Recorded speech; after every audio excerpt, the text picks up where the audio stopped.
جس زمانے میں آپ صلی اللہ علیہ وسلم نے اپنے وجود مسعود سے روئے زمین کو مستنیر کیا، اس زمانے کا مقام اور اس زمانے کا مرتبہ ہر زمانے سے جدا ہے۔ اس سے پہلے کے زمانے اس زمانے کے انوار سے مستنیر ہوئے، اور اس کے بعد آنے والے ادوار صبح قیامت تک اسی زمانے سے جو آپ کے حیات ظاہرہ، آپ کا فزیکل ٹائم تھا صلی اللہ علیہ وسلم، صبح قیامت تک سارے زمانے اور سارے دور اس سے مستنیر اور روشن ہوں گے۔ اللہ جل مجدہ نے زمانے محبوب کی قسم کیوں اٹھائی؟ اس کا ریزن کیا ہے؟ اس کی حکمت کیا ہے؟ What is the reason behind it? What is the wisdom behind it? اس کے پیچھے کیا علت کار فرما ہے، کیا حکمت کار فرما ہے؟ So there are many reasons behind it. بہت سارے اسباب ہیں، بہت سارے وجوہ ہیں، بہت سے علل ہیں، لیکن میں ٹاپک سے ریلیٹڈ آج آپ کو اس کے 4 وجوہ 4 ریزنز بتا رہا ہوں، جس میں آپ کے لیے، پوری امت مسلمہ کے لیے ایک میسج ہے، ایک پیغام ہے، اور جو طٰہٰ اکیڈمی کے بنیادی عناصر ہے جس پر ہر ادارے کی بنیاد ہونی چاہیے۔ میں عرض کر رہا تھا کہ اللہ جل مجدہ نے زمانے محبوب کی قسم کیوں اٹھائی، اس کی علت کیا ہے، اس کی حکمت کیا ہے؟ سو ٹاپک سے ریلیٹڈ اس کے 4 اسباب، 4 وجوہ اور علل اور ریزن سنیں، اور یہ بنیادی عناصر، بنیادی اجزاء ہر ادارے کے ہونے چاہیے اور ہوتے ہیں، اور میری دعا ہے کہ طٰہٰ اکیڈمی بھی ان 4 عناصر سے تشکیل پائے۔ نمبر 1، العلم، the knowledge، اور پھر العلم النافع، the useful knowledge، نفع بخش علم، فائدہ دینے والا علم۔ زمانہ محبوب صلی اللہ علیہ وسلم علم کا اور علم نافع کا زمانہ تھا، جب اس کائنات ہست و بود میں ہر سو اندھیرا تھا، ہر سو جہالت کی تاریکی تھی، تو تاجدار کائنات نے ان تاریکیوں میں علم کا چراغ روشن کیا، اور آپ نے علم کی روشنی سے کائنات کو روشن کیا، کائنات کو منور کیا۔ سو اس لیے قسم اٹھائی۔ نمبر 2، الہدا، دا گائیڈنس۔ آپ کا زمانہ، حیات ظاہر کا، آپ کا فزیکل ٹائم، وہ ہدایت کا زمانہ تھا۔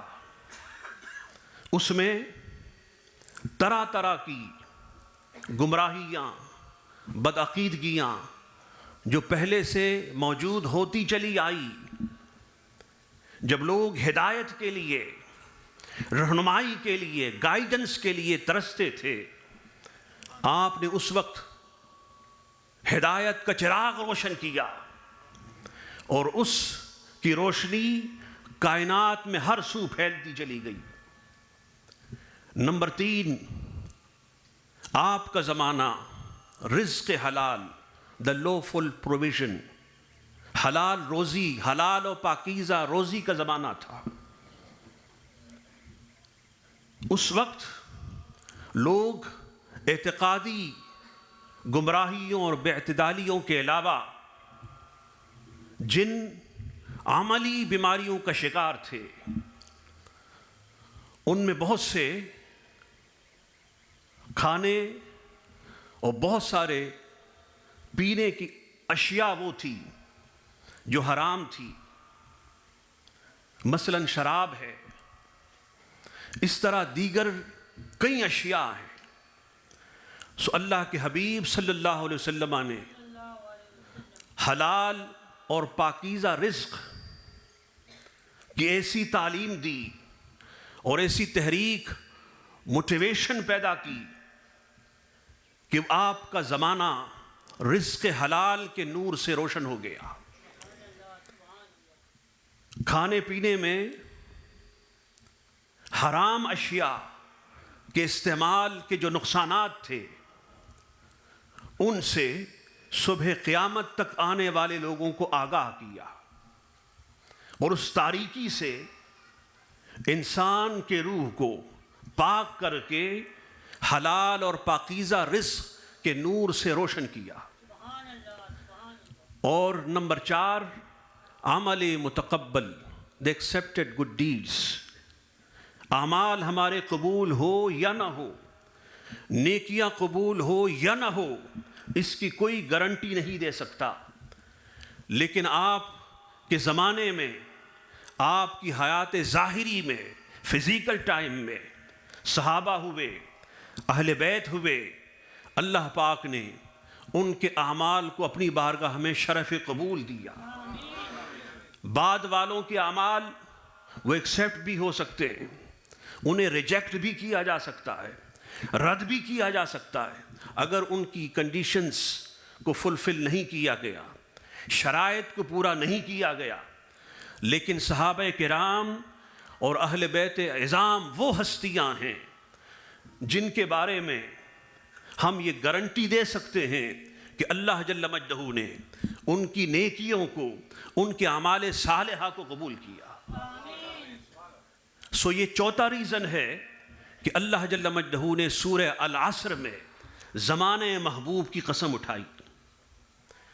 اب یہ 4 بنیادی چیزیں ہیں جو ہر ادارے، ہر مرکز، خواہ وہ کسی بھی شکل میں، کسی بھی صورت میں، کسی بھی نام سے ہو، اس کے بنیادی عناصر ہونی چاہیے۔ ہمارے اداروں کی بنیاد علم پر، حکمت پر، رزق حلال اور عمل قبول، عمل متقبل کے حسین اور جمیل اجزاء پر مشتمل ہونی چاہیے۔ ان کی بنیادوں میں جب انشاءاللہ ان عناصر کا نور ہوگا تو پھر اس سے وقت کے بڑے بڑے علماء، وقت کے بڑے بڑے اولیاء، وقت کے بڑے بڑے داعی اور وقت کے بڑے بڑے مشائخ فارغ ہوں گے، جو اپنے علم کے نور سے ہر جانب روشنی پھیلاتے چلے جائیں گے۔ اللہ جل مجدہ اپنے حبیب الحبیب صلی اللہ علیہ وسلم کے طفیل ان کلمات کو اپنی بارگاہ میں شرف قبول عطا فرمائے۔ وما علینا الا البلاغ۔ پاکستان کے نامور ثناخواں حافظ بلال نے مولانا سید نورانی اشرف الجیلانی کی لکھی ہوئی نعت کو بہت خوبصورت انداز میں پیش کرنے کی سعادت حاصل کی ہے۔ نہ منطقی سے، نہ کسی فلسفی سے ملتا ہے، پتہ خدا کا خدا کے نبی سے ملتا ہے۔ یاروں پتہ خدا کا خدا کے نبی سے ملتا ہے۔ ذکر رسول پاک ہے جب سے زبان پر، رحمت برس رہی ہے میرے خاندان پر۔ پڑھیے صلی اللہ علیہ یا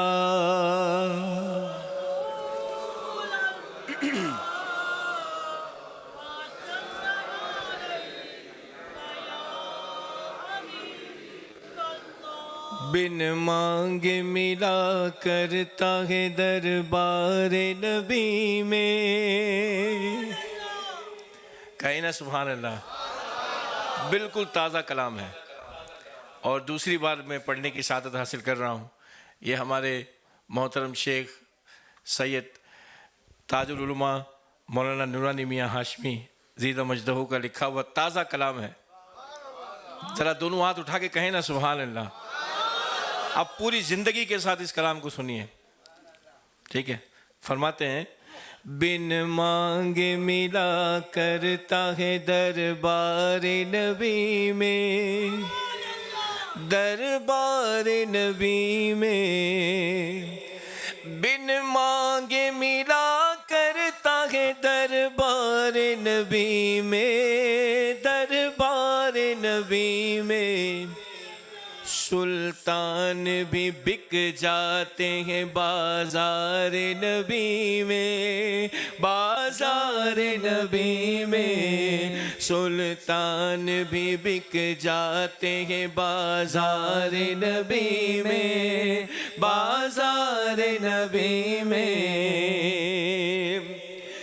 بٹتا ہے تیری اہل قرابت کا تصدق، قرابت کا تصدق بٹتا ہے تیری اہل قرابت کا تصدق، قرابت کا تصدق دارین کی نعمت ہے اسی دار نبی میں، ہاں دار نبی میں دارین کی نعمت ہے اسی دار نبی میں، ہاں دار نبی میں سلطان بھی بک جاتے ہیں بازار نبی میں، بازار نبی میں۔ شعر سنیے امت میں صحابی کے برابر نہیں کوئی، برابر نہیں کوئی۔ مفتی صاحب پورا لطف لیں گے آپ کلام۔ امت میں صحابی کے برابر نہیں کوئی، برابر نہیں کوئی۔ تاثیر ہی کچھ ایسی ہے دیدار نبی میں، دیدار نبی میں تاثیر ہی کچھ ایسی ہے دیدار نبی میں، دیدار نبی میں بن مانگے ملا کرتا ہے دربار نبی میں، دربار نبی میں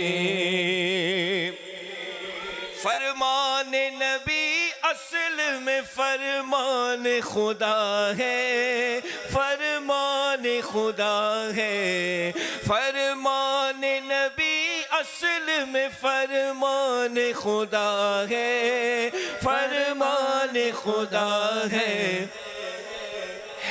راز وما ینطق گفتار نبی میں، گفتار نبی میں ہے راز وما ینطق گفتار نبی میں، گفتار نبی میں قرآن کی تفسیر حدیث نبوی ہے، حدیث نبوی ہے۔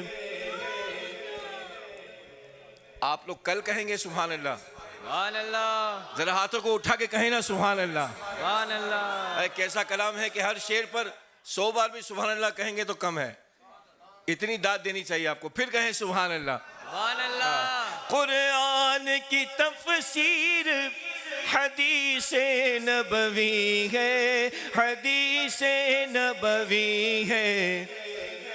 ہر علم کی بنیاد ہے افکار نبی میں, افکار نبی میں. ہر علم کی بنیاد ہے افکار نبی میں, افکار نبی میں. سلطان بھی بک جاتے ہیں بازار نبی میں, بازار نبی میں. نبیوں میں نظر آتی ہے کچھ جزوی فضیلت, ہاں جزوی فضیلت. نبیوں میں نظر آتی ہے کچھ جزوی فضیلت, ہاں جزوی فضیلت. ہر فضل و شرف دکھتا ہے کردار نبی میں, کردار نبی میں. ہر فضل و شرف دکھتا ہے کردار نبی میں, کردار نبی میں. واللیل کی تعبیر تیری زلف دوتا میں, ہاں زلف دوتا میں. واللیل کی تعبیر تیری زلف دوتا میں, ہاں زلف دوتا میں. والشمس کی تفسیر ہے رخسار نبی میں, رخسار نبی میں. والشمس کی تفسیر ہے رخسار نبی میں, رخسار نبی میں. سلطان بھی بک جاتے ہیں بازار نبی میں, بازار نبی میں. وہ شان کہاں قیصر و کسریٰ کے محل میں, کسریٰ کے محل میں. وہ شان کہاں قیصر و کسریٰ کے محل میں, کسریٰ کے محل میں. جو شان دکھی گنبد و مینار نبی میں, مینار نبی میں. جو شان دکھی گنبد و مینار نبی میں, مینار نبی میں. بہت سارے شعر ہیں, ایک اور حاصل کلام. زغرا کے کلی جس میں حسین اور حسن پھول, اور حسن پھول. زغرا کے کلی جس میں حسین اور حسن پھول, حسین اور حسن پھول. خوشبو علی ملتی ہے گلزار نبی میں, گلزار نبی میں. خوشبو علی ملتی ہے گلزار نبی میں, گلزار نبی میں. یہ رند تیرا میں کدا بردوش بنے نور, بردوش بنے نور. یہ رند تیرا میں کدا بردوش بنے نور, بردوش بنے نور. پھر کیف نظر آئے گا میں خار نبی میں, میں خار نبی میں. ہاں کیف نظر آئے گا میں خار نبی میں, میں خار نبی میں. بن مانگے ملا کرتا ہے دربار نبی میں, دربار نبی میں. سلطان بھی بک جاتے ہیں بازار نبی میں, بازار نبی میں. ناظرین، انسانی زندگی کی تاریخ جہاں سے ملنی شروع ہوتی ہے وہیں سے تعلیم کا سلسلہ بھی شروع ہوتا ہے۔ پتہ چلا کہ علم کا حصول بھی انسان کی فطرت کا حصہ ہے۔ اس تقریب سعید کے مہمان خاص استاذ العلماء حضرت علامہ مفتی ڈاکٹر رغیب نعیمی دامت برکاتہ عالیہ نے اسی کو اپنے خطاب کا موضوع بنایا۔ میں نے آپ کے سامنے قرآن کریم کی ایک آیہ مبارکہ پیش کی۔ اس آیہ مبارکہ میں اللہ تبارک و تعالی ارشاد فرما رہا ہے، تم میں سے ایک گروہ ایسا ہونا چاہیے، تم میں سے ایک جماعت ایسی ہونی چاہیے جو لوگوں کو بھلائی کے کاموں کی طرف بلائے، خیر کے کاموں کی طرف بلائے،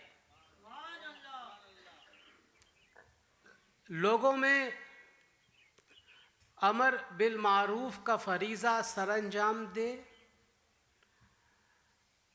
منکرات سے بچائے، اور یہی وہ لوگ ہیں جو فلاح یافتہ ہیں، جنہوں نے فلاح پالی۔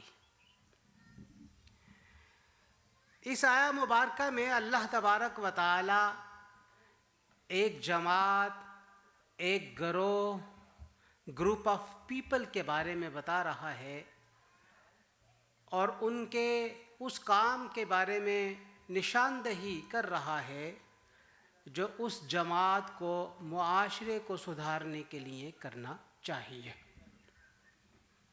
یہ جماعت عام طور پر جماعت علماء کہلاتی ہے، یہ گروپ عام طور پہ علماء کا گروپ کہلاتا ہے، جو لوگوں کو ہدایت کی طرف بلاتے ہیں، جو لوگوں کو نیکی کے کاموں کی طرف توجہ دلاتے ہیں، جو لوگوں کو امر بالمعروف کرتے ہیں اور لوگوں کو برائی سے بچاتے ہیں۔ نبی کریم صلی اللہ علیہ وآلہ وسلم کی حیات طیبہ کو دیکھیے، تعلیم و تعلم کا سلسلہ اگرچہ مدینہ منورہ میں باقاعدہ طور پر شروع ہوا، لیکن اس کی ابتدا مکہ مکرمہ میں ہو چکی تھی۔ جو صحابہ کرام اسلام قبول کرتے، انہیں عقائد کی بنیادی باتیں بتائی جاتی، سمجھائی جاتی، انہیں اللہ کی توحید کی طرف بلایا جاتا، نبی کریم صلی اللہ علیہ وآلہ وسلم کے رسول اور نبی ہونے کا معنی اور مفہوم سمجھایا جاتا، ملائکہ اور اللہ تعالیٰ کی طرف سے بھیجے گئے فرشتوں کے بارے میں بتایا جاتا، اللہ تعالیٰ کے گزشتہ ہدایت اور موجودہ ہدایت جو کہ قیامت تک رہنی ہے، کتاب مبین کے بارے میں سکھلایا جاتا۔ مکہ مکرمہ کے ابتدائی ایام میں نبی کریم صلی اللہ علیہ وآلہ وسلم نے صحابہ کرام کے عقیدے کی تبلیغ کی، ان کے عقیدے کو درست کیا۔ وہ عقیدہ جو بت پرستی میں ان کے ساتھ موجود تھے، ان عقیدوں کو ختم کیا، اور وہ اللہ تعالیٰ جن عقیدوں کے بارے میں یہ چاہتا ہے کہ نبی صلی اللہ علیہ وسلم اپنے صحابہ کرام کو سکھائیں، تو وہ عقیدے آپ صلی اللہ علیہ وآلہ وسلم نے سکھائے۔ نبی کریم صلی اللہ علیہ وآلہ وسلم نے عقیدے کے ساتھ ساتھ اخلاقیات کی تعلیم دی۔ انہوں نے صحابہ کرام کے رویوں کو تبدیل کیا، وہ رویے جس میں ظلم تھا، جبر تھا، تشدد تھا، کمزوروں پر ستم کیا جاتا تھا، جانوروں کے ساتھ برا سلوک کیا جاتا تھا، خواتین کے حقوق پامال کیے جاتے تھے، نبی کریم صلی اللہ علیہ وآلہ وسلم نے صحابہ کرام کو یہ تمام کے تمام برے اخلاق ختم کر کے انہیں اخلاق حسنہ سکھائے. اور یہ کون سے اخلاق حسنہ تھے جس کے بارے میں اللہ تعالیٰ نے ارشاد فرمایا لقد کان لکم فی رسول اللہ اسوۃ حسنہ کہ تمہارے لیے نبی کریم صلی اللہ علیہ وآلہ وسلم کی زندگی بہترین نمونہ ہے. اور جس کے بارے میں فرمایا گیا وَإِنَّكَ لَعَلَىٰ خُلُقٍ عَظِيمٍ کہ بے شک آپ تو اخلاق عالیہ پر فائز ہیں. اور جس کے بارے میں حضرت عائشہ رضی اللہ تعالی عنہا نے اس سوال کے جواب میں فرمایا کان خلقہ القرآن. جب پوچھا گیا کہ آپ کا اخلاق کیا ہے تو آپ نے فرمایا کہ آپ کا اخلاق تو قرآن ہے.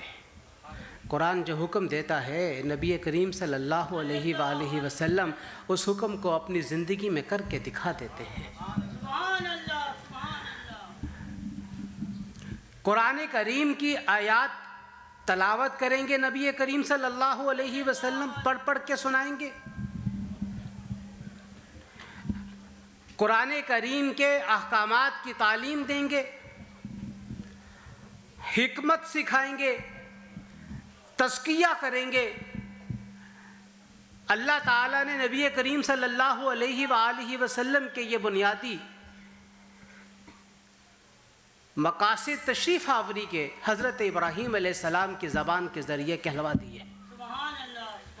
اور نبی کریم صلی اللہ علیہ وآلہ وسلم جب آپ کو حالات سازگار ملے, مکہ مکرمہ سے آپ مدینہ منورہ کی طرف ہجرت کر کے تشریف لے آئے اور مدینہ منورہ میں آپ نے مسجد نبوی کو مستقر بنا لیا اور یہاں پہ صحابہ کرام کی تعلیم و تربیت کے لیے صفا کی یونیورسٹی کا قیام عمل میں لے کے آ گئے, جہاں پہ پڑھنے والے صحابہ کرام کو اصحاب صفا کہا جاتا تھا. وہ چبوترا جس پر صحابہ کرام نبی کریم صلی اللہ علیہ وآلہ وسلم سے قرآن کریم سیکھا کرتے تھے, قرآن کریم کے معانی اور مفاہیم سیکھا کرتے تھے.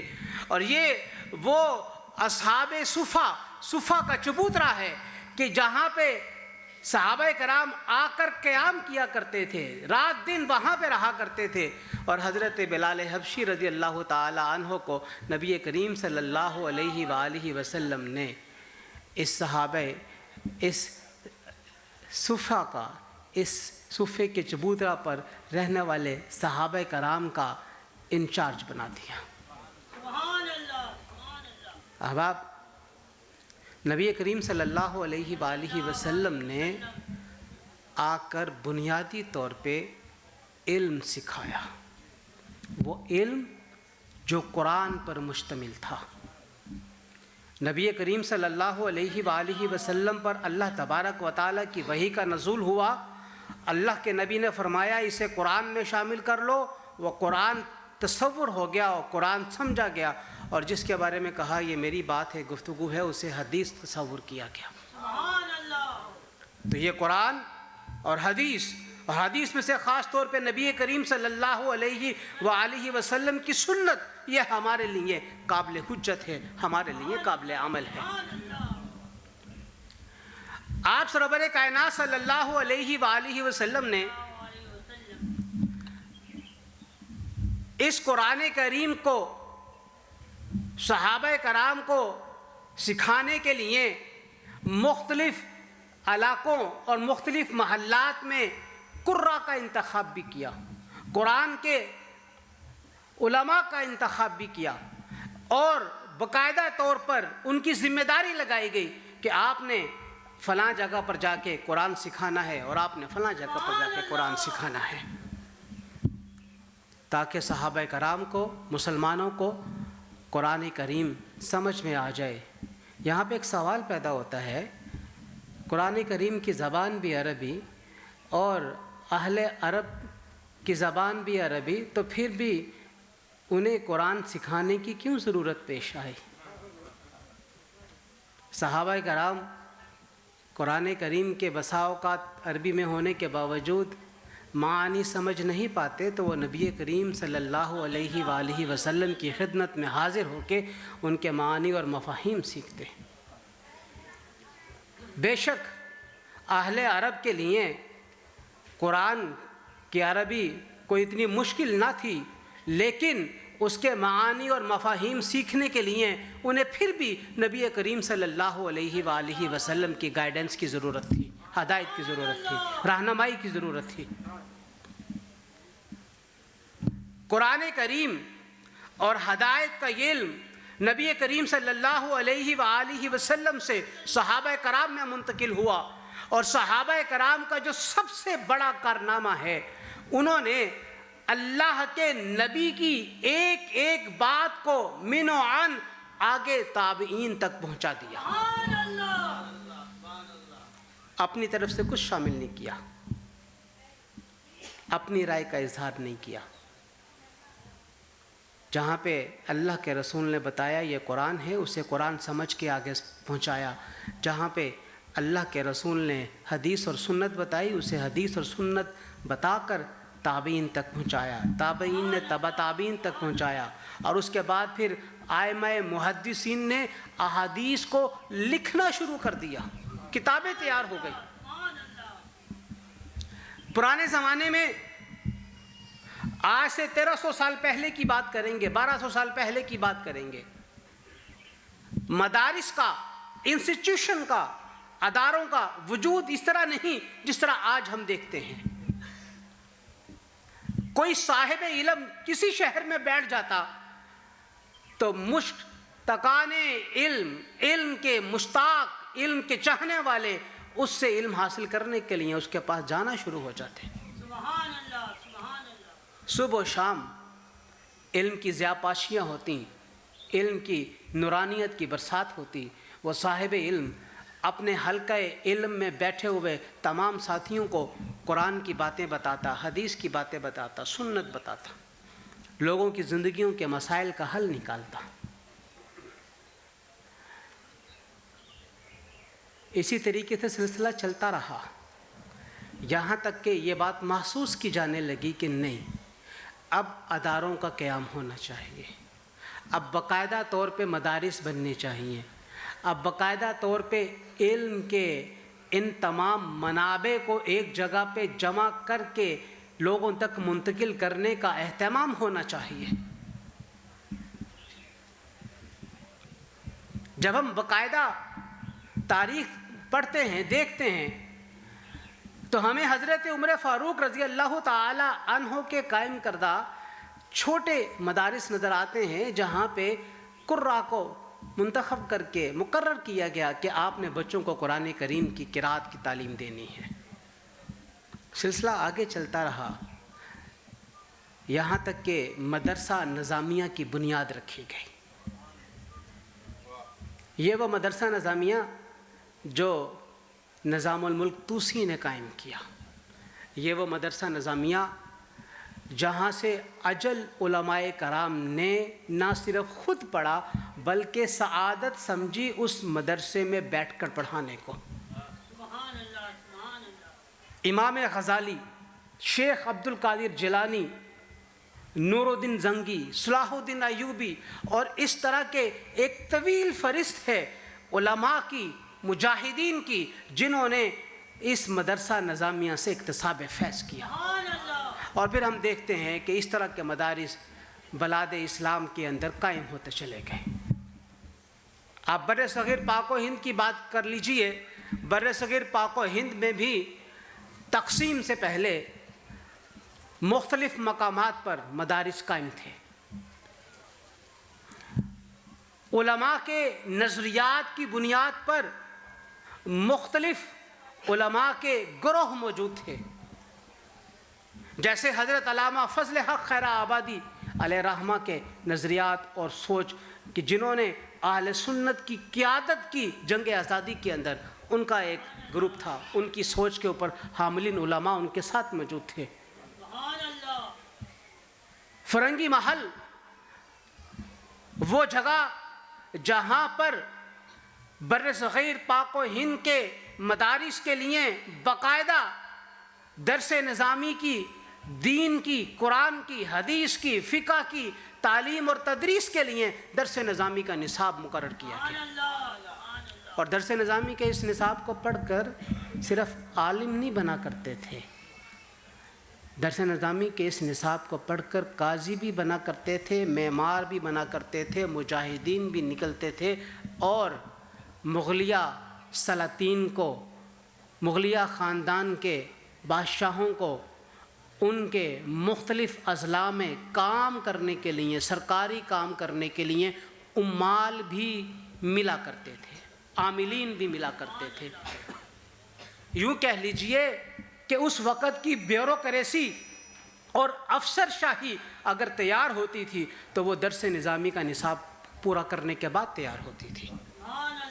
پھر ہم نے دیکھا انگریز کے تسلط کو، اور اس کے بعد پھر یہ بھی محسوس کیا علماء نے کہ کہیں دین کی یہ تعلیم بکھر نہ جائے، لوگوں کے ذہنوں سے محو نہ ہو جائے۔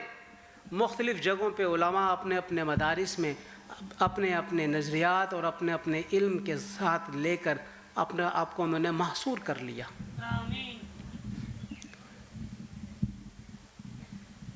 انگریز کے 90 سالہ دور میں بر صغیر پاک و ہند میں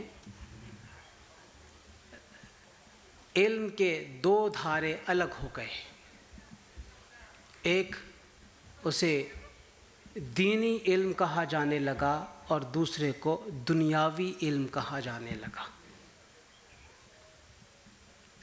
لیکن بدقسمتی کہیے انگریز کے جانے کے بعد بھی یہ دھارے ایسے ہی چلتے رہے۔ یوں کہہ لیجئے اگر علم ایک ندی کا نام ہے، ایک دریا کا نام ہے، تو اس کا ایک طرف دنیاوی علم کا کنارہ ہے اور دوسری طرف دینی علم کا کنارہ، سلسلہ چلتا رہا۔ لیکن علماء یہ خیال کرتے ہیں کہ جب علم کی بات کی جاتی ہے، علم جس کا انگریزی میں ترجمہ کیا جائے تو سائنسز آتا ہے، علم جو قرآن کریم سے ماخوذ ہے، اور قرآن کریم تمام علوم کا منبع ہے، تمام علوم کی بنیاد ہے۔ جب آپ قرآن کریم کی یہ آیت دیکھتے ہیں انما یخش اللہ من عبادہ العلماء، تو اس آیت سے پہلے سورہ طٰہٰ میں اور اس آیت کے بعد اللہ تعالیٰ کے ان انعامات کا ذکر ہے جو اس کون و مقام میں اور اس روئے زمین پہ اللہ تعالیٰ نے عطا کیے، اور ان انعامات کا تعلق کہیں علم سماویہ کے ساتھ ہے اور کہیں ایگرونومی کے ساتھ ہے اور کہیں اس کا تعلق آرکیالوجی کے ساتھ ہے اور کہیں اس کا تعلق زمین کے معاملات کے ساتھ ہے۔ یہ بات ذہن میں رہے کہ جب ہم قرآن کے علوم کی بات کرتے ہیں تو قرآن کے علوم بے شمار ہیں، اور ان علوم میں سے ایک علم جسے آپ علم ہدایت انسانی کہہ لیجئے، جو لوگوں کو اللہ کی حقیقت آشکارا کرتا ہے، لوگوں کو دین کا راستہ بتاتا ہے اور لوگوں کو اللہ اور اللہ کے رسول کے قریب کرتا ہے، ان میں سے یہ ایک علم ہے۔ اللہ تعالیٰ نے علم کو جس طرح پہلے بھی کہا گیا علم نافع کی بنیاد پر پہنچانے کا کہا گیا۔ ہر وہ علم جو نفع بخش ہے، انسانیت کے لیے نفع بخش ہے، انسانیت کو چلانے کے لیے نفع بخش ہے، ہر وہ علم جس کے ذریعے سے انسان اس زندگی میں اپنے رب کے قریب ہوتا ہے اور رب کی مخلوق کے قریب ہوتا ہے اور رب کی مخلوق کے ہدایت کا کام کرتا ہے، ان کی بھلائی کا کام کرتا ہے، ان کے نفع آوری کا کام کرتا ہے، اللہ تعالیٰ کے ہاں وہ علم نافع ہے۔ حدیث مبارکہ میں آتا ہے جب انسان مر جاتا ہے اس کے تمام اعمال منقطع ہو جاتے ہیں، مگر 3 چیزیں منقطع نہیں ہوتی: اولاد جو اس کے لیے دعا کرے،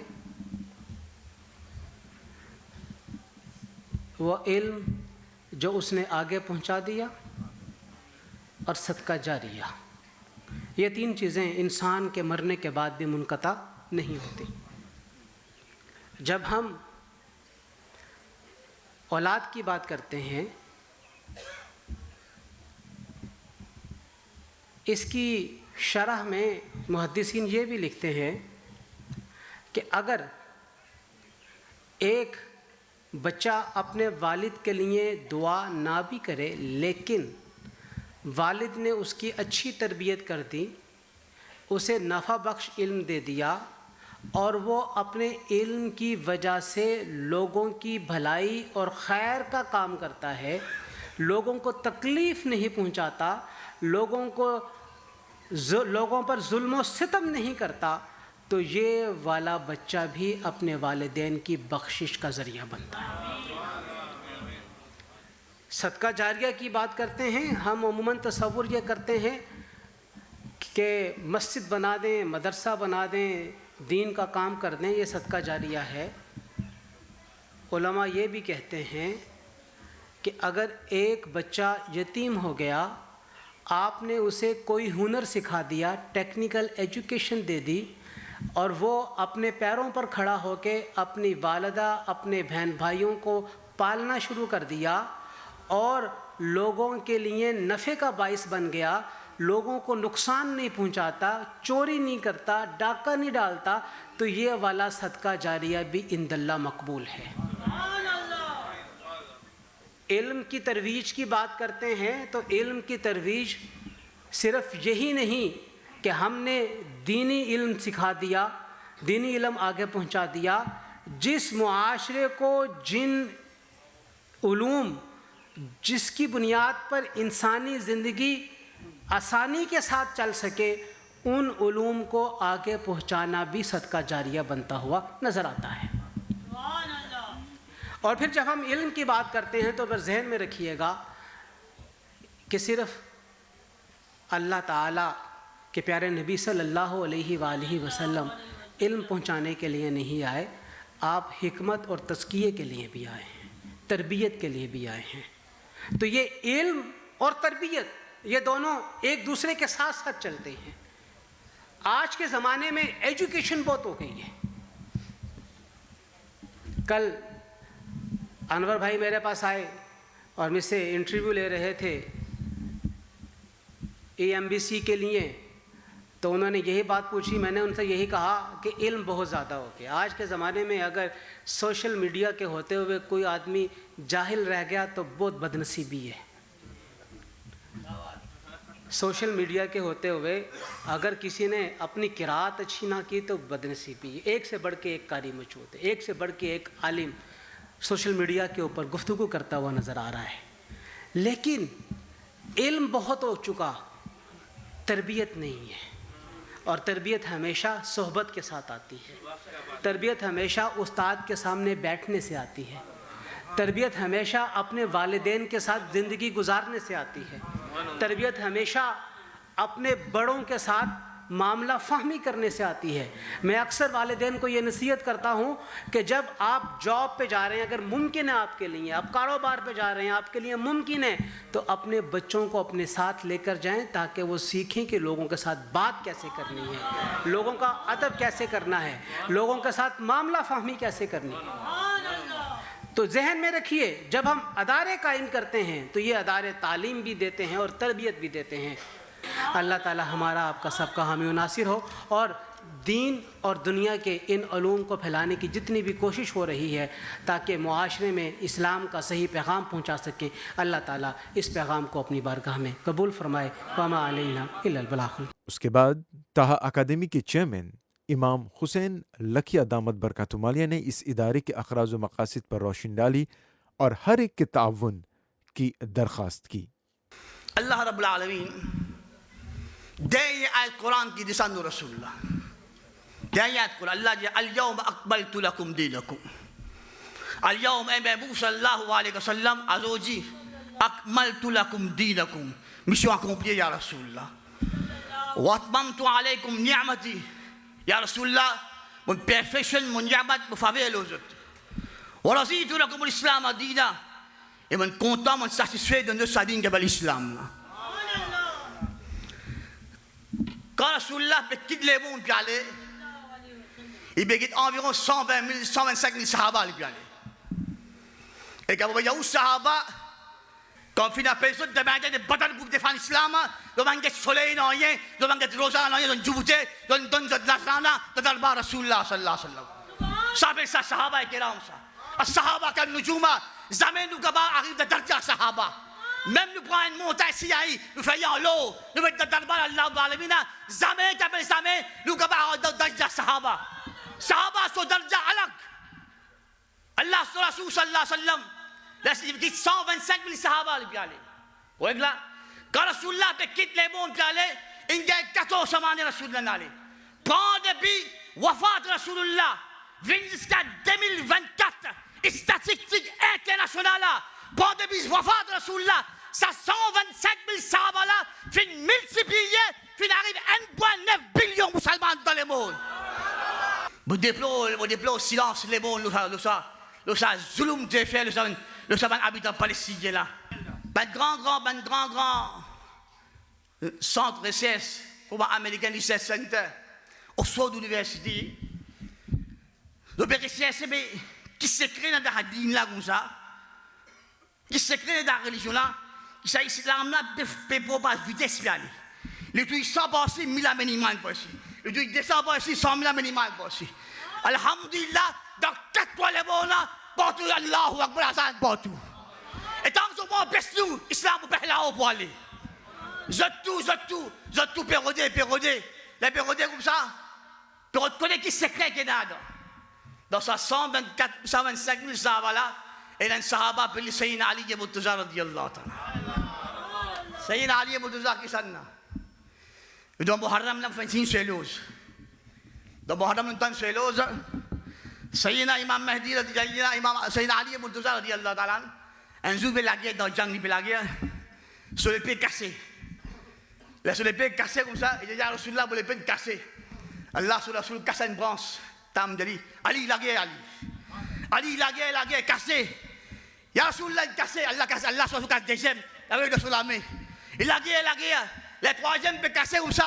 Là, il y a Rasulullah. Il casse, il y a Rasulullah. Allah dit Ibrahim comme ça. Prends sur le fécal, donne Rasulullah sallallahu alayhi wa sallam. Allah m'explique, Shahi Marda, Sayyid Yazda, Qouwate Parwadigal, la Fata illa Ali, la Saif illa Zul fécal. Sans l'épée, Ali va faire les victoires. Sayyid Ali, Murtaza, Dalba Rasulullah. Il dit, Ya Rasulullah sallallahu alayhi wa sallam. Alors, Zuban, nous barak, nous apprendre. Ben Nabi fin vidéo passé 900, 800 années, mission pour l'accomplir. Ou dans 23 années, mission comment l'accomplir. Dis-moi ce secret là-dedans.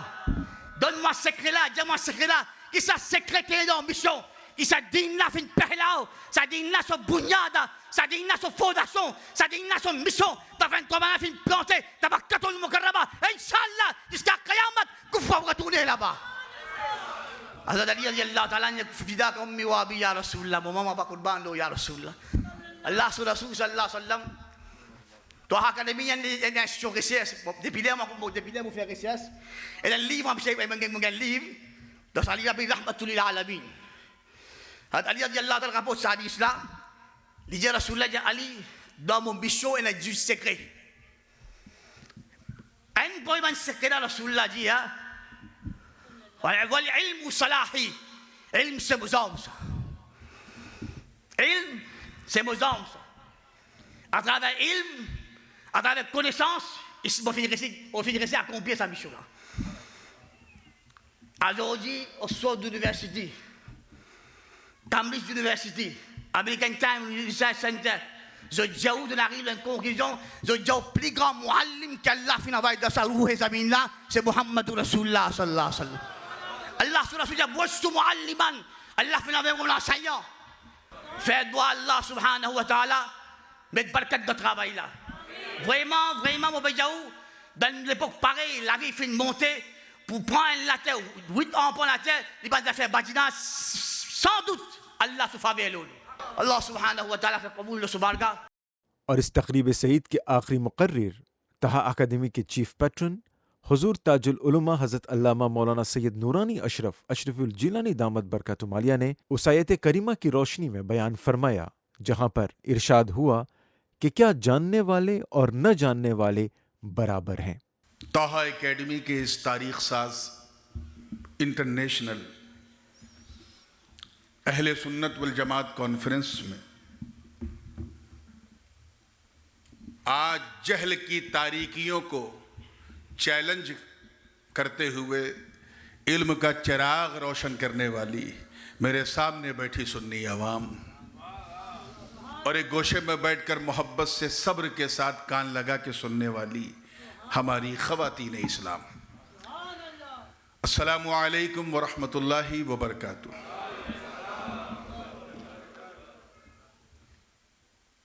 ایک آیت کریمہ کے خوبصورت حصے کی میں نے تلاوت کا شرف حاصل کیا۔ اللہ پاک کا بالکل کلیئر پیغام ہے۔ رب تعالیٰ ارشاد فرماتا ہے، کیا جاننے والے اور نہ جاننے والے دونوں برابر ہیں؟ Those who know and those who don't know, are they same? There is a big difference between well-known and unknown. جاننے والے نہ جاننے والوں کے برابر نہیں ہیں، کیونکہ نہ جاننا ایک اندھیرا ہے، جاننا اجالے کا نام ہے۔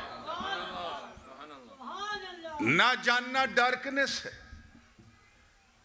جاننا جو ہے وہ لائٹ کا نام ہے۔ نہ جاننا ظلمت ہے، جاننا جو ہے روشنی کا نام ہے۔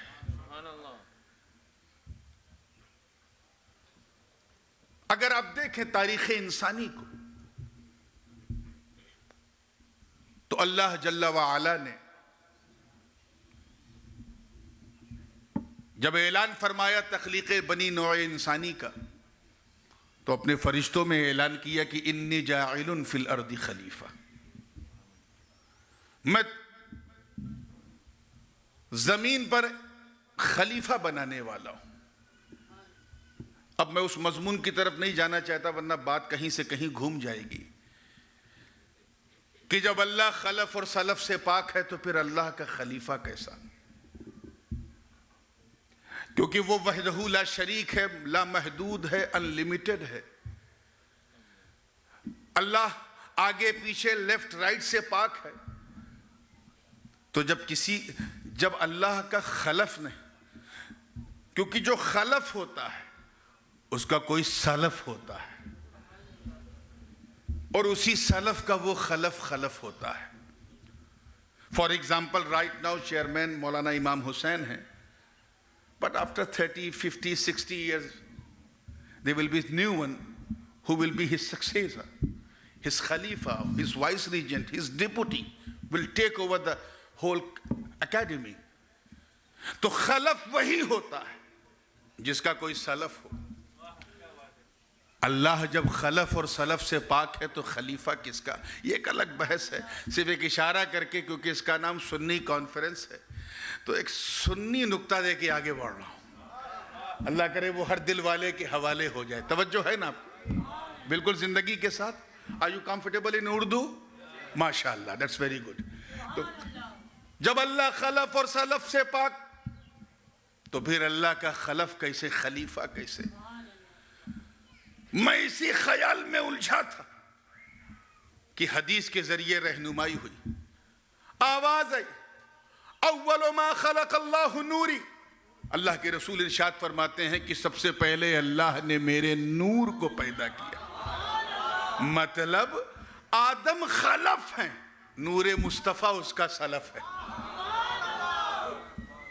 نور مصطفیٰ اس کا سلف ہے۔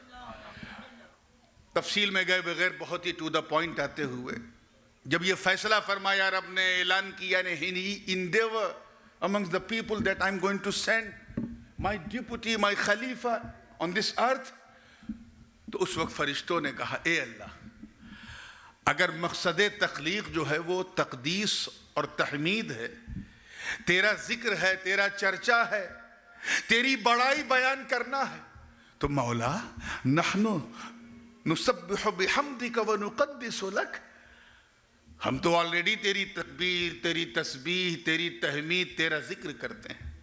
رب تعالیٰ نے فرمایا انی اعلم ما لا تعلمون، میں زیادہ جانتا ہوں جو تم نہیں جانتے۔ کون سی چیز تھی جس کے لیے رب تعالیٰ صاف فرما رہا ہے میں زیادہ جانتا ہوں جو تم نہیں جانتے؟ عزیزان ملت، حضرت آدم علیہ السلام کو تفوق بخشنا ہے، دکھانا ہے، اور تمام فرشتوں میں یہ اعلان کرنا ہے کہ آدم کی ضرورت کیوں ہے۔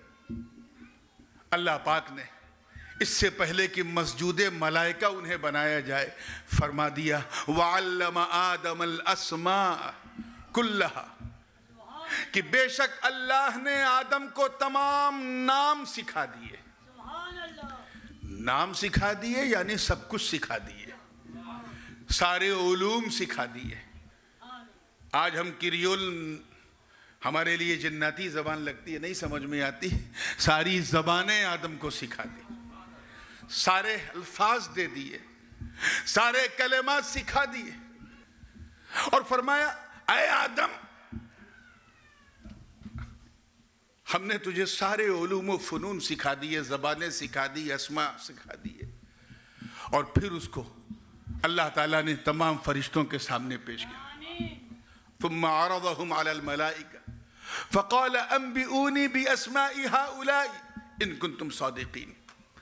اے فرشتوں اگر تمہیں ان اسماء کا نام معلوم ہے، یہ علوم پتہ ہے تو مجھے بتاؤ اگر تم لوگ سچے ہو۔ فرشتے کتنے سچے میرے دوستوں، کہنے لگے قالوا سبحانك لا علم لنا الا ما علمتنا، پاک ہے تیری ذات، ہمیں کوئی علم نہیں ہے سوائے اس کے جو تو نے ہمیں سکھایا ہے۔ پھر حضرت آدم کی طرف اشارہ فرمایا کہ اے آدم اب تو بیان کر۔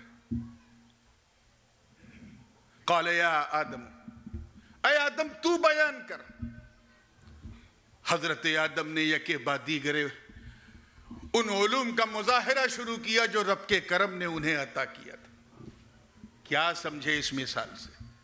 اللہ پاک یہی پیغام دے رہا ہے فرشتوں کو کہ اے فرشتوں کی نوری جماعت، بلا شبہ تم معصوم ہو، محفوظ ہو، برگزیدہ ہو، طیب و طاہر ہو، پاک صاف ہو، بے مثال ہو، میچلس ہو، مگر آدم کی شان یہ ہے کہ جو آدم کو پتا ہے وہ تمہیں پتا نہیں ہے، جو میرا آدم جانتا ہے وہ تم نہیں جانتے۔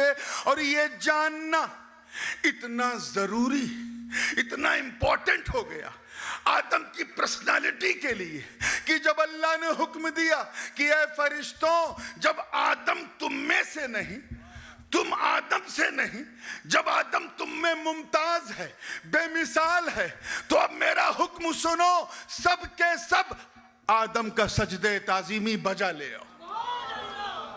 فسجدوا، سب سجدے میں چلے گئے، سب سجدے میں چلے گئے۔ کیوں؟ کیونکہ سب نے آدم کا تفوق خود دیکھ لیا تھا، اور وہ تفوق، وہ برتری جناب آدم کو علم کی وجہ سے ملی۔ Look at so significance to seek the knowledge، علم سے ملی۔ یاد رکھیے گا علم نور بھی ہوتا ہے، علم جو ہے وہ حجاب اکبر بھی ہوتا ہے۔ مناطقہ اپنے طریقے سے علم کی مثال پیش کرتے ہیں، فلاسفہ اپنے طریقے سے، منطقیوں کا تو کہ سارے طریقوں کو اکٹھا کر کے حضرت امام فضل امام خیر آبادی نے مرقات میں، آج سے میں نے تقریباً 30-32 سال پہلے پڑھا تھا، 5 قسمیں علم کی بیان کی۔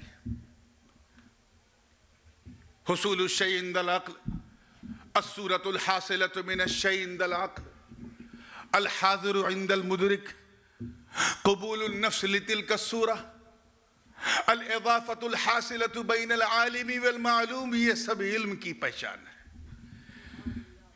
مگر امام علم و فن، مجدد دین و ملت، شاہ امام محمد رضا خان محدث بریلوی نور اللہ مرقدہ نے جب علم کی تعریف کی تو فرمایا علم وہ شے ہے کہ جو چیز اس کے دائرے میں آ جائے منکشف ہو جائے روشن ہو جائے. ایسا علم میرے دوستو نور ہے.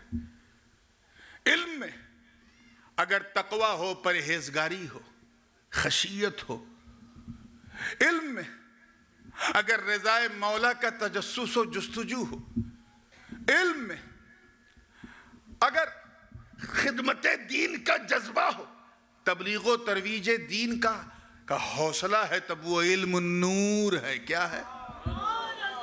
اور صرف دنیا داری ہو، کبر ہو، تکبر ہو، غرور ہو، گھمنڈ ہو، پراؤڈ ہو، تو پھر وہ علم نہیں، وہ حجاب اکبر ہے. آپ کیا سمجھتے ہیں؟ یہ نانوتا والے جاہل تھے، یہ امبیٹھا والے جاہل تھے، یہ تھانہ بھون والے جاہل تھے، یہ گنگوہ والے جاہل تھے، یہ جو گمراہ ہو گئے، بدبخت ہو گئے، کیا یہ جاہل تھے؟ نہیں، they were most learned people.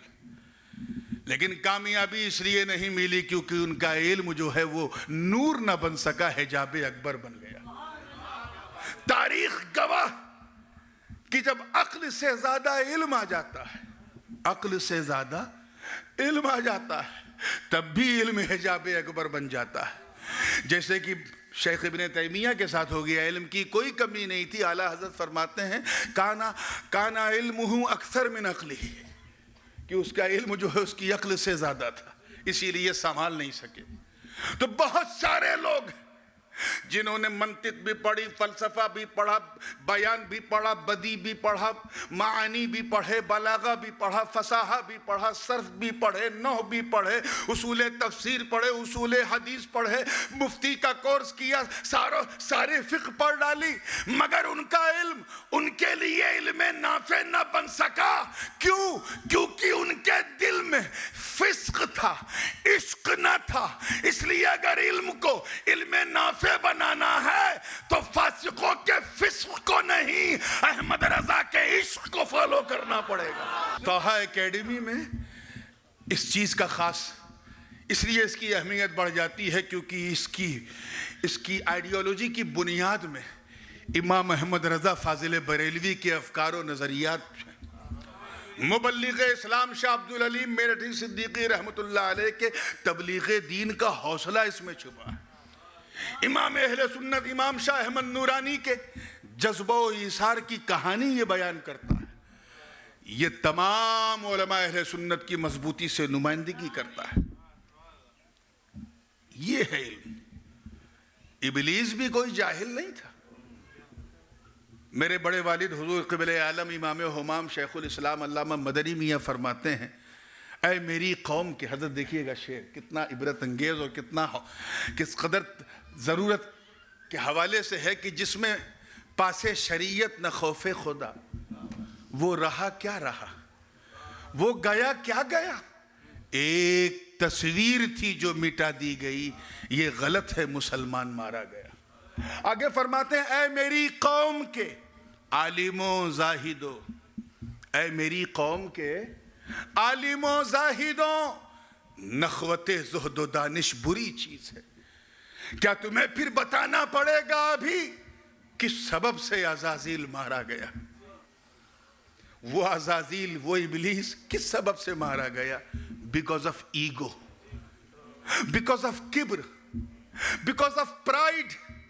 اس لیے تعلیم کے ساتھ ایسی تربیت ہو اور صحبت علماء کی اتنی خوبصورت صحبت ہو کہ یہ پراؤڈ کبھی تمہارے علم کو حجاب اکبر کی منزل پہ نہ کھڑا کرے. اس لیے حضرت آدم علیہ السلام کے روش پہ چلتے ہوئے اچھے آدمی بننے کے لیے یہ طٰہٰ اکیڈمی کا یہ محراب و منبر اور یہ کیمپس آپ کو دعوت تعلیم دے رہا ہے.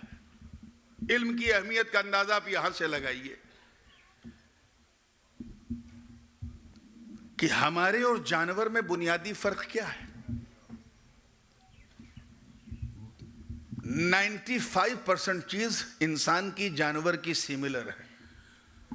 بھوک اسے بھی لگتی ہے, بھوک ہمیں بھی لگتی ہے. پیاس اسے بھی لگتی ہے, پیاس ہمیں بھی لگتی ہے. آنکھ ناک کان گلا اس کے پاس بھی ہے, ہمارے پاس بھی ہے. شہوت ہمارے اندر بھی ہے, شہوت جانور کے اندر بھی ہے. لسٹ اس کے اندر بھی ہے, لسٹ ہمارے اندر بھی ہے. ہم بھی بچے پیدا کرتے ہیں, وہ بھی بچے پیدا کرتے ہیں, پھر جانور جانور رہا. انسان اشرف المخلوقات کیوں؟ اسی علم کی بنیاد پر. بہت ساری وجوہات ہیں لیکن بہت اقوی وجہ جو ہے وہ یہ علم ہے جو حضرت آدم سے انسان کو وراثت میں ملا. ایک مثال میں اور دوں.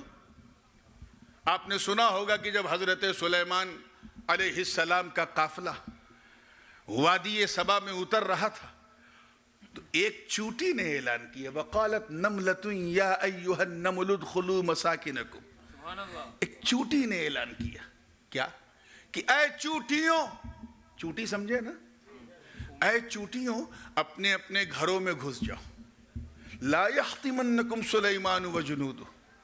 ہو سکتا ہے کہ غیر ارادی وداؤٹ انٹینشن سلیمان کی فوج جو اتر رہی ہے زمین پہ کہیں کسی غیر ارادی طور پہ کہیں ہمیں کچل نہ دے. آپ دیکھیں اس چوٹی کا ایمان دیکھیں. وہ چوٹی جانتی تھی کہ اللہ کے نبی کی صحبت میں رہنے والے ان کے اصحاب ارادتاً کسی چوٹی کا بھی قتل نہیں کرتے. توجہ, کسی چوٹی کو بھی نہیں مارتے. اس لیے اس نے احتیاط کا دامن پکڑ کے کیا کہا, غیر ارادی طور پر, انٹینشنلی, بغیر کسی انٹینشن کے کہیں تمہیں دبا نہ دیں, کچل نہ دیں, اپنے گھروں میں چلے جاؤ. امام فخر الدین رازی اپنی تفسیر میں اس آیت کے حوالے سے فرماتے ہیں کہ چوٹی کی یہ ادا, اس کا یہ علم اور اس علم میں چھپا ہوا ادب, جس ادب نے اسے حجاب اکبر کے جنگل سے نکال کر نور کے منبر پہ بٹھا دیا, کہ اللہ کو یہ ادا اس چوٹی کی اتنی پسند آئی کہ صبح قیامت تک جتنی چوٹیاں پیدا ہوتی رہیں گی تمام چوٹیوں کی ملکہ اس چوٹی کو بنا دیا. کس بنیاد پر؟ علم کی بنیاد پر. بولیے کس بنیاد پر؟ علم کی بنیاد پر. شیطان بھی وہیں چانس لیتا ہے جہاں علم نہ ہو. ہاں, وہیں چانس لیتا ہے, اسے پتا ہے. بچپن میں نے اپنی نانی سے, حضرت مجھے اس کا مبدأ مصدر یا کچھ پتہ نہیں ہے, لیکن بعد میں مجھے پتا چلا کہ یہ سینگ جو ہے, یہ کہاوت بزرگوں کے زمانے سے چلی آ رہی کہ ایک مرتبہ ابلیس نے ایک میٹنگ کیا اور اپنے سارے کارندوں کو بیٹھالا, شیطانوں کو, اور سب کی کارگزاریاں سن رہا تھا. تم نے کیا کیا؟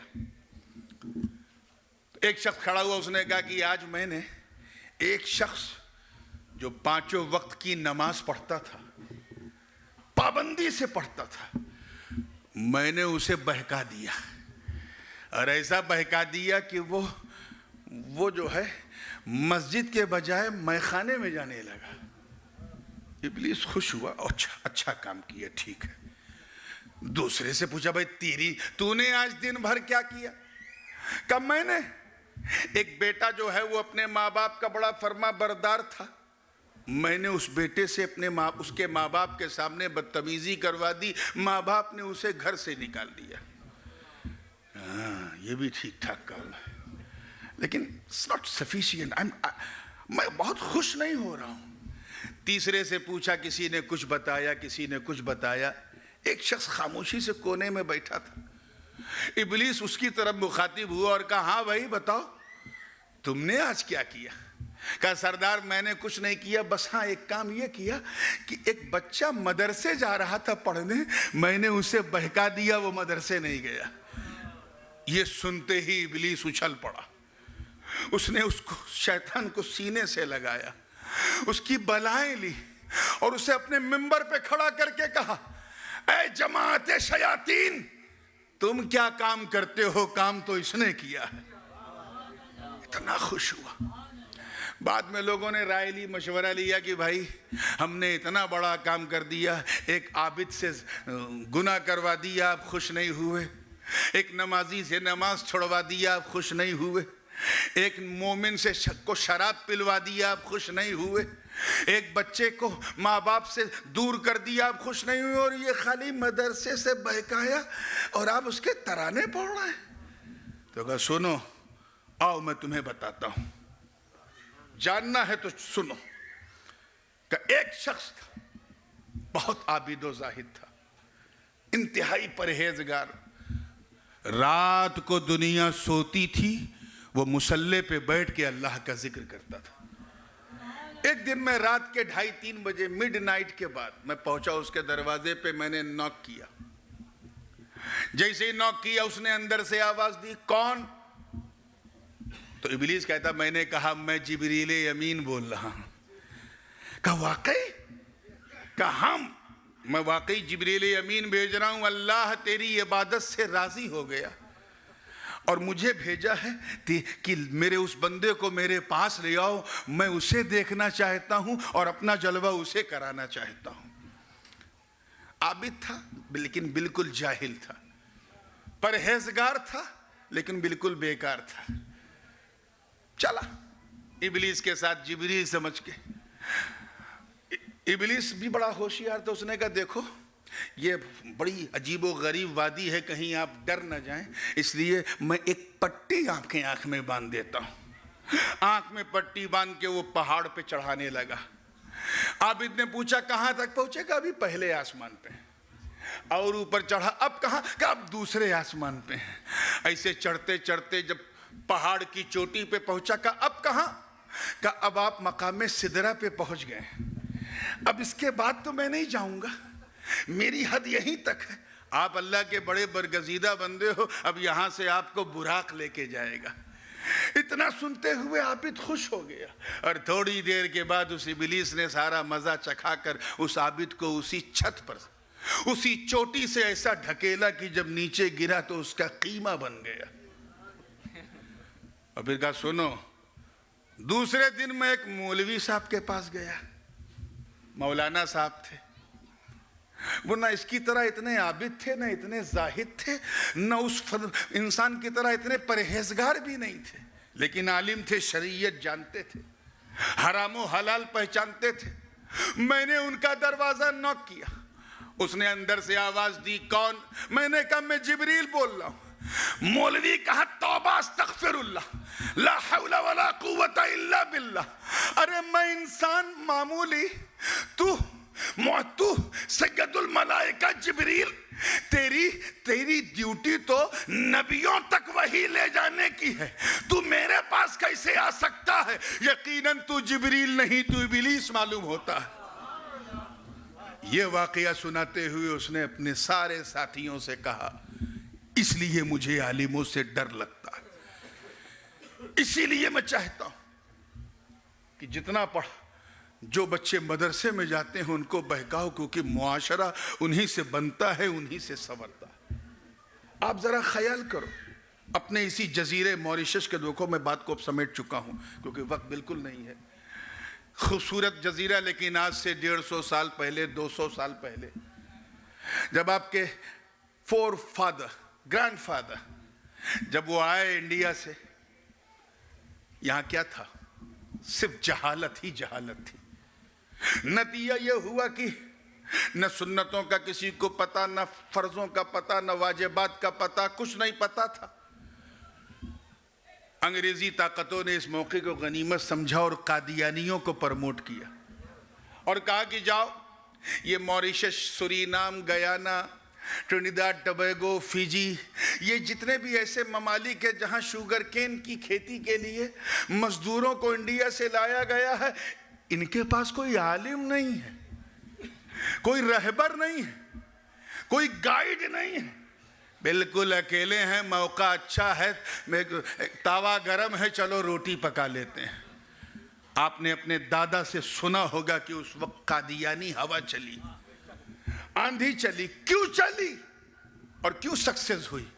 کیونکہ اس وقت کوئی تاہا اکیڈمی نہیں تھی, اس وقت کوئی دارالعلوم علیمیہ نہیں تھا,